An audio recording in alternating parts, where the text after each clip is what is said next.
Welcome back to the channel. Today we're going to be counting down 10 great things about winter cycling. Winter cycling can be a little bit contentious. Some people love it, and they'll tell you that 3 feet of snow is no match for their 26-inch wheeled fixie. And others will tell you that they tried to ride in a 1/4 inch of fresh powder one time and spun out, slid into oncoming traffic, and will never go out in the snow again. Okay, maybe that's just hyperbole against the fair weather riders. But regardless, winter cycling can be a little bit of a contentious topic. So I'm certainly not that person. To be frank, cycling in the winter is hard. The cold, a mix of ice and snow, reduced daylight, narrower roads, corners, turns, turn lanes, and bike lanes that haven't been plowed, the road salt kind of licking its lips, looking at all your high-end bike components, and a general need for a lot more gear than other seasons make the idea of hopping on 2 wheels and headed off into a flurry a formidable mental challenge. However, I believe that winter cycling can be a great time and a really unique experience. So here are 10 great things about winter cycling. Number 1, the challenge. You might be a great cyclist when you're on your S-Works Diverge STR, but with ice, snow, 4+ inch tires, and negative 10 degree Fahrenheit wind chills, all of a sudden you may just as well have never ridden a bike before. Balancing, braking, shifting, and to be frank, the sheer power required to move can be a significant challenge that can be really rewarding, even to very capable cyclists.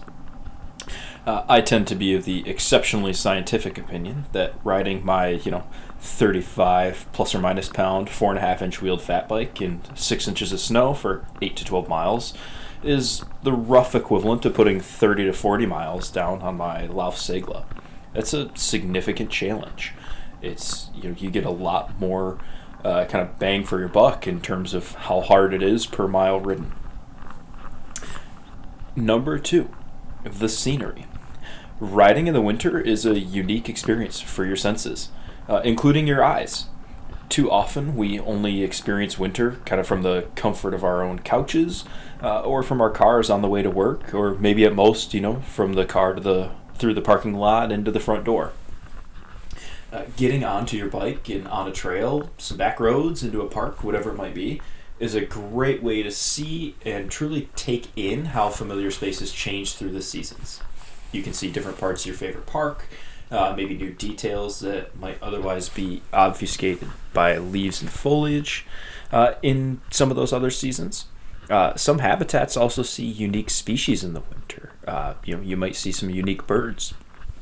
All of those pieces kind of combine to create really unique scenery that's just different from what you might normally see. Number 3, the solitude. With the absolute explosion of outdoor sports post 2020, getting quality time on trails solo can be a challenge, especially in the best weather. In the winter, though, hardly a problem. I've put close to 1,000 miles down this winter and have seen and heard almost nobody on my trails. Certainly you might not have that same experience, depending on where you live and what your trails are, but it's almost guaranteed that you'll see a lot fewer folks at the trailhead in those brisk winter months. And that means, less clunky and clumsy interactions with people on trails, less people passing you, less trying to pass folks. It's just a quieter experience. It's just an easier experience. And that solitude piece is really cool. Coming in at number 4 and paired closely with that solitude piece is the quiet. If you've ever hiked, cycled, or just gone for a walk during a flurry of fresh snow, you know that the sound, or lack thereof, is almost surreal. That kind of rhythmic crunch of snow beneath your tires, and your breathing can often be the only sounds you hear, and it's awesome. There's a, kind of a bit of a plague, I would say, on trails of people listening to music through speakers, people talking. Oftentimes you'll have groups of folks always having a good time, which is great. But in the winter, if you're the only one on the trails, it's quiet, and it's just a different feeling. Number 5 is riding in the dark. Of course, you need good headlights and taillights for this, and you need to be, of course, safe and cautious. But riding in the dark can be a really fun experience when done safely and reasonably. With the reduced daylight hours in the winter, it becomes much easier to get out in the dark and enjoy some night riding. In some cases, you could get out as early as 4:30 p.m. and get a dark ride in. Trails can feel like a whole new experience after dark, so you need to pick and choose wisely where you ride, but it can be a really cool way to breathe some fresh life into trails that maybe you've ridden hundreds or thousands of times. Pretty tame, kind of, double track can be really cool and can be a thrill in the dark. Number 6 is staying active. Staying active can already be hard enough when the weather is nice. You crank the temperature down 70 or 80 degrees, and that can get even harder. Staying on a bike through the winter is a great way to keep your cardio fitness up, keep your legs in shape, and stay active. It's a good way to stay prepared for whatever cycling or other sports you might participate in nicer weather. And it's just a great way to stay active and keep moving. Number 7, you already have the gear. I am a firm believer that the best gear for cycling is what you already have. And in the case of winter cycling, you almost certainly have the snow boots, snow pants, base layers, whatever. If you live somewhere cold, you probably have everything you need to get out in the cold. In my eyes, you don't need anything special. In fact, I only have, I think, maybe 2 or 3 pieces of specialized cycling winter gear, and that's a cap for under my helmet and a set of fenders. I do also have shoe covers for trying to stretch my summer shoes as deep into the shoulder seasons as I can, but the reality is winter boots are going to be warmer and better anyway.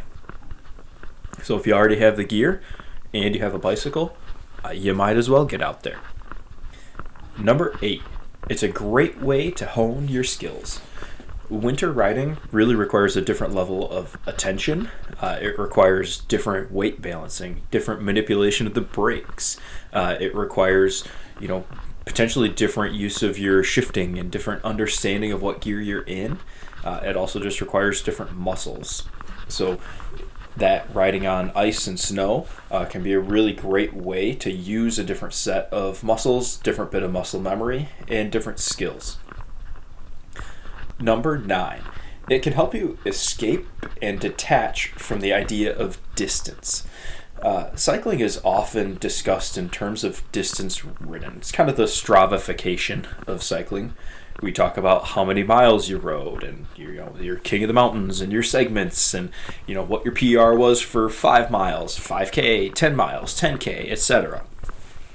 In the winter, to be frank, it's so hard to ride very far anyway that the satisfaction and the accomplishment is just from getting out there, much less the distance that you rode. It's a great chance to set goals around time outside as opposed to distance ridden.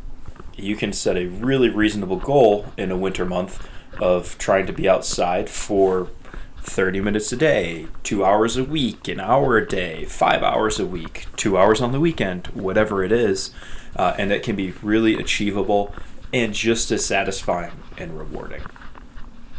And number 10, above all else, it gets you outside.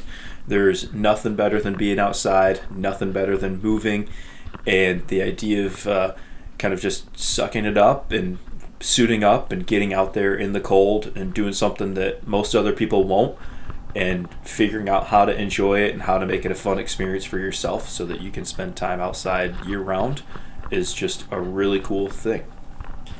Those are 10 things that I think are great about winter cycling, and 10 of the things that I think about that tend to keep me focused on getting out as often as I can, keeping my skills sharp, and to some extent just building that kind of discipline to be willing to go out in the cold. So we've had some really cold days here in Michigan recently, wind chills in the negative 10 Fahrenheit, and just the discipline of saying, nope, you know what, I'm going to go out for 30 minutes, I'm suited up, I'm all bundled up, once I get moving it's not going to be that cold, has been pretty enjoyable to me. and you know what, you feel better for it. So I would love to hear, if you cycle in the winter, what are some of the things that keep you going? What are some of the tricks or tactics that you use to help make winter cycling enjoyable? And what are you riding, and where are you riding? Thanks for watching. Catch you next time.